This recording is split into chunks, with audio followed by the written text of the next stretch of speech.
કેમ છો? ઘણી ઇજ્જત ઘણો સ્નેહ ને ઘણી લાગણી આપી હું લખશું આ કલા સો મને આંગળી આપી એવા પરમ કૃપાળુ પરમાત્મા સુરત ડાયમંડ એસોસિએશન ગર્લ્સ હાઈસ્કૂલના શિક્ષક મિત્રો અને વહાલી વિદ્યાર્થીઓ આપ સૌને પીનુ કથિરિયાના નમસ્કાર. આજે અહીં ઘણા બધા નવા ચહેરા દેખાય છે. એ ચહેરા પાછળનો ડર પણ દેખાય છે અને માધ્યમિકમાં આવવાનો એક અલગ જુસ્સો આનંદ પણ દેખાય છે. પણ મારે એટલું જ કહેવું છે કે નવી શરૂઆત થોડીક ડરાવી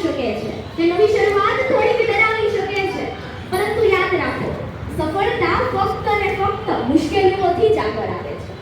તમારે બધાને સફળતા જોઈએ છે? હજુ અવાજ ન આવ્યો, જોઈએ છે સફળતા? તો સફળતા મેળવવાનું જો કોઈ સ્ટેજ હોય ને મિત્રો તો તે આ સ્કૂલ છે. આપ સૌને આ સુરત ડાયમંડ એસોસિએશન ગર્લ્સ સ્કૂલમાં આપ સૌનું હાર્દિક સ્વાગત છે. Thank you. Good morning. વેકેશનમાં મિત્રો સાથે, સગા સંબંધીઓ સાથે, પરિચિત સાથે સરસ મજાનો 1-1.5 મહિનો એન્જોય કર્યું. તો સવારે શું વિચાર આવ્યો? ફરી સ્કૂલ ખુલી કે બેચેન હતા કે હા હવે મજા આવશે. પહેલી વાત સાચી કે બીજી? વાહ, વેરી ગુડ. આપની શાળાના આચાર્ય શ્રી હિમાબેન હિમાવત, સુપરવાઇઝર શ્રી, શિક્ષકો, ઉપસ્થિત વાલીઓ, આજે નવા શૈક્ષણિક વર્ષ 24-25ની શરૂઆત કરવા જઈ રહ્યા છીએ. તો વખત તો બેન તમારું માર્ગદર્શન આપતા રહેશે. પ્રિન્સિપલ તરીકે શિક્ષકો વિષય વિશે તમને શીખવતા રહેશે અને ઓલ ઓવર જ્યાં જરૂર પડશે ત્યાં હું તમને મારા જે અનુભવો છે એ આપતો રહીશ. 2-4 વાતો આજે નવા શૈક્ષણિક વર્ષના પહેલા દિવસે ધ્યાન પર રાખવી જરૂરી છે. એક બેને કહ્યું એમ, આ સંસ્થાને 100 એટલે અમારા માટે અહીં આજે જે કંઈ વાલીઓ છે એમના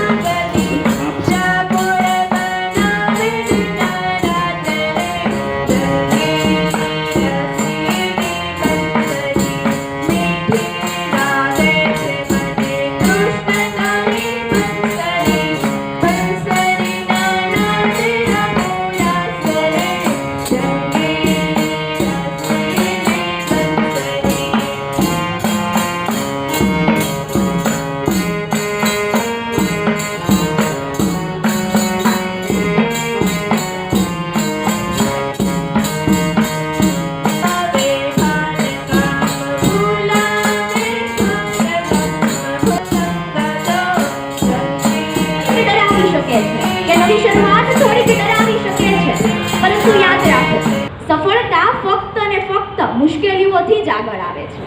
તમારે બધાને સફળતા જોઈએ છે?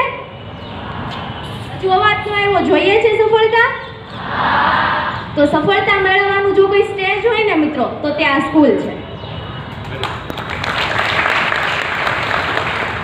આપ સૌને આ સુરત ડાયમંડ એસોસિએશન ગર્લ્સ સ્કૂલમાં આપ સૌનું હાર્દિક સ્વાગત. સ્થાન છે, એક સ્થળ છે કે જે તમને એક આ સ્ટેજ પ્રોવાઈડ કરશે.